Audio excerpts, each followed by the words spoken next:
নমস্কার সবাইকে। ভূত এফএমের চতুর্থ এপিসোডে আপনাদের সবাইকে স্বাগত জানাচ্ছি। আমি ঈশান আছি আপনাদের সঙ্গে। আজকের পর্বে আমরা শুনব তিনজন কলকাতান লিসেনারের তিনটি সত্যি অলৌকিক অভিজ্ঞতার কথা।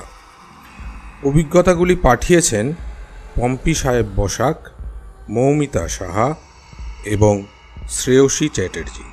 শুরু করার আগেই একটা কথা বলি, অলৌকিক মানে এই নয় যে সব সময় চোখে দেখা যাবে বা ভীষণ প্রাণহানি হবে বা সিনেমার মতো কোনো স্পেশাল এফেক্টস থাকবে।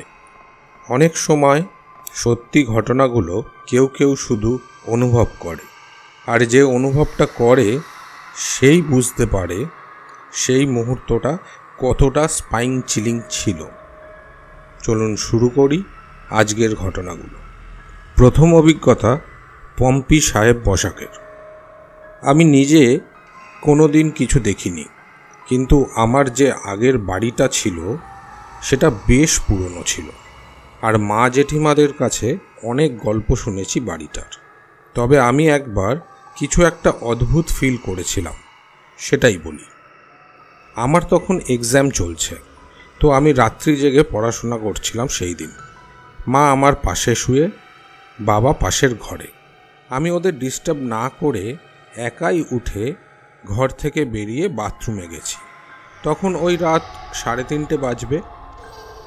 আমার খুব ভয় হয় একা যেতে, কিন্তু আশ্চর্যভাবে সেই দিন কোনো ভয়ই লাগেনি। একাই উঠে বাইরে টয়লেটে গেছি। এবার বলি, আমাদের টয়লেটের পাশে সিঁড়ি কিন্তু কাপড় দিয়ে আড়াল থাকতো, তবে কেউ উঠলে নামলে বোঝা যেত। আমি টয়লেট থেকে যেই বেরিয়েছি, হঠাৎ দেখলাম সরসর করে কেউ যেন খুব হাওয়ার বেগে সিঁড়ি দিয়ে নেমে গেল। আমি তাড়াতাড়ি মুখ বাড়িয়ে দেখলাম কেউ নেই। সেকেন্ডের মধ্যেই আমি বারান্দা দিয়ে ঝুঁকেও দেখলাম, কিন্তু কেউ নিচেও নামলো না। তবু আমি ভয় না পেয়ে ভাবলাম আমার এক জেঠিমা খুব ভোরে ওঠে, মেবি সে ছাদে উঠেছিল অ্যান্ড সেই নামলো সিঁড়ি দিয়ে।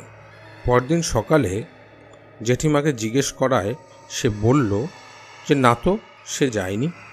আমি খুব অবাক হই, কিন্তু আমি স্পষ্ট দেখেছি কাউকে নামতে। চোরও আসেনি, নয়তো সেটাও জানতে পারতাম। আর মানুষ হলে চোখের নিমিষে কেউ ভ্যানিশ হয়ে যায় না তো। আমি আজও তার এক্সপ্লেনেশন পাইনি। পরে আমার নিজের জেঠিমা যারা ছাদে থাকতো আমায় বলেছিল যে ওরা প্রায় সিঁড়ি দিয়ে নামা ওঠার আওয়াজ পায়, বা কেউ যেন ছাদে ঘুরে বেড়াচ্ছে এমন মনে হয়। Maybe or may not be, I don't know, but ওই একটা ফিলিংস, আমি জানি যে সেই দিন ওটা অন্য কিছুই ছিল। দ্বিতীয় অভিজ্ঞতা মৌমিতা সাহার।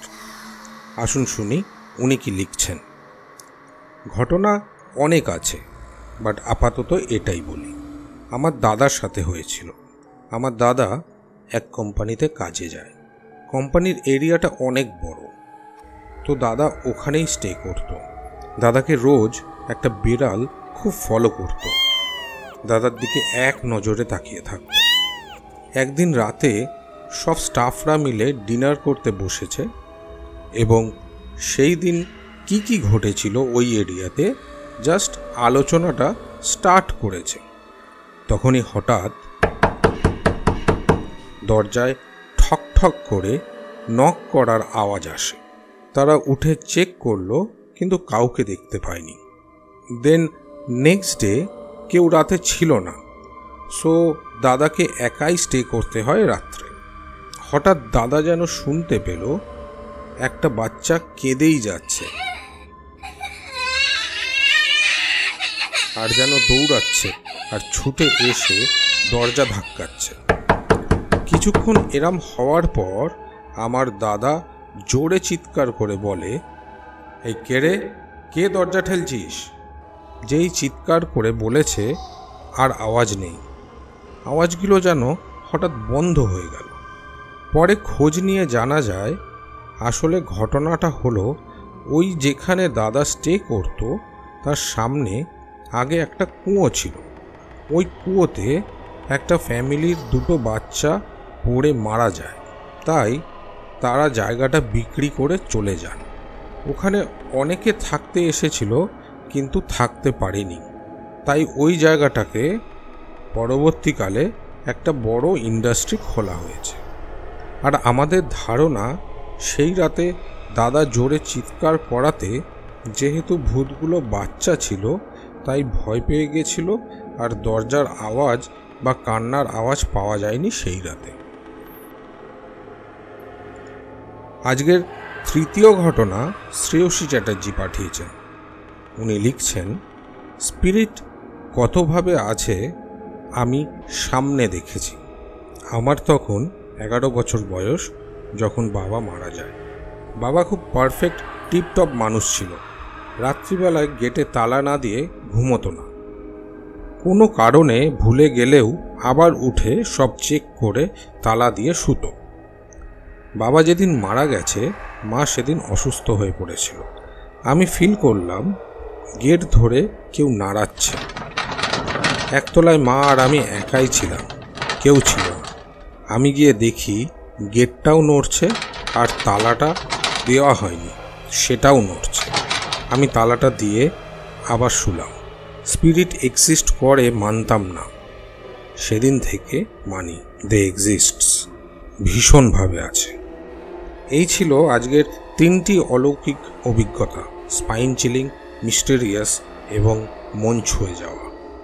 পম্পি সাহেব বসাক, মৌমিতা সাহা এবং শ্রেয়সী চ্যাটার্জিকে আন্তরিক ধন্যবাদ জানাই এই অভিজ্ঞতা আমাদের সঙ্গে শেয়ার করার জন্য।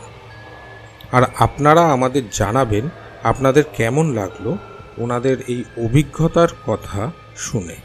আর যদি আপনাদের কাছে এমন আরও কোনো ঘটনা থাকে আমাদের অবশ্যই জানাবেন। আপনারা চাইলে পাঠাতে পারেন আমাদের ফেসবুক পেজের ইনবক্সে বা ইমেলে bhutfmcool.editor@gmail.com।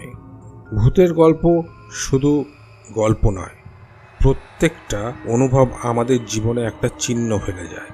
কথা হচ্ছে পরের এপিসোডে। ভালো থাকুন, সাবধানে থাকুন।